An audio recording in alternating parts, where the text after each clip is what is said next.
Hello, my name is Madison Hawk, and today I will be talking about mental illness for my advocacy speech. First, I would like to talk about what mental illness is. Mental illness is a broad term that can encompass a variety of mental disorders, including depression, bipolar disorder, and schizophrenia. Mental health issues are largely prevalent in our society today. The National Alliance on Mental Illness, or NAMI, reports that 1 in 4 adults experience mental health issues each year. That equilibrates to around 60 million adults. Between the years of 2011 and 2013, there were at least 15 mass shootings across our country. According to the website Public Intelligence, of those 15 mass shootings, 12 of the adults dealt with mental health issues. The NAMI also reports that 26% of adults living in homeless shelters have mental health issues. Of the total number of Americans who dealt with mental health issues, 60% will not seek treatment. There is stigma attached to mental health issues. Part of that is our lack of education, part of that is stereotypes that we have built up, and part of it is our own ignorance and not seeking to educate ourselves. There are stigmas attached, but also ways that we can change.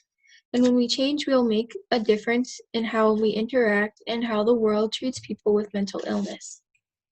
The effects of stereotypes on people with mental health issues include reluctance to seek treatment, especially if that person has been bullied or mistreated in the past. People in a supportive and empathetic environment are more likely to seek treatment. Our stereotypes can isolate people, make them feel lonely, or like there's no hope. And in extreme cases, harassment and stereotypes can cause somebody to take their own life. Stigma and stereotypes act as barriers. Instead of creating a connection with people where we can be helpful, where we can provide resources, we put up a wall with negative language, inappropriate use of comments, what we think we know about mental health, and that makes it very difficult to connect with people who face this very real issue. But there are ways that we can change, including how we express our words and how we give our support. Andrew Solomon gave a TED Talk from October 2013, which talked about the issue of depression and his own personal struggle. Andrew found that after he became honest with himself and opened up more about depression and his experience, that people were willing to speak to him and share their own struggles. Reaching out to others and creating a support group is very important to help people with mental health issues. I strongly encourage talking to people who may not have that many friends or may seem lonely. The words we use and how we treat others with mental health issues are also largely important. At the homeless shelter I used to volunteer at, I noticed a fellow volunteer was using a word to describe a homeless gentleman, and very casually she said to him, "You're crazy." Now, I don't believe that she meant to be derogatory or that she meant it in a literal sense, but she also had no idea that the gentleman was struggling with mental health issues. The term crazy was very stereotypical and very poor use of language. Advocating against this use of language can show your support for people with mental health issues. By being supportive and inclusive of people with mental health issues, we can greatly increase the number of people who attend treatment and people who seek treatment. Supporting someone who has a mental illness can mean the difference between a happy life and an isolated life in which they feel no one loves them. Moving forward, chances are you know someone or maybe you have experienced mental health issues yourself.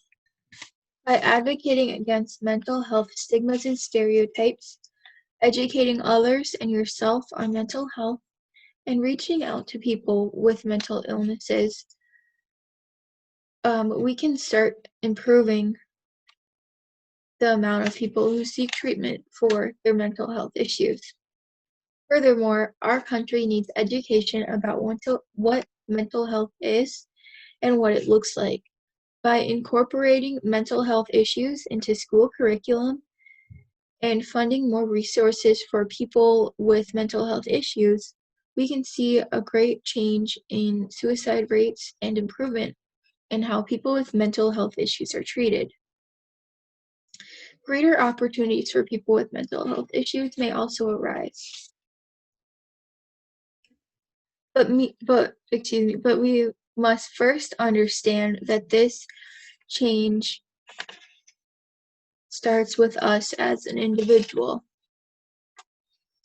Viktor Frankl, an Austrian Holocaust survivor, neurologist, psychiatrist, and author, said that when a situation cannot be changed, then this change has to start with me.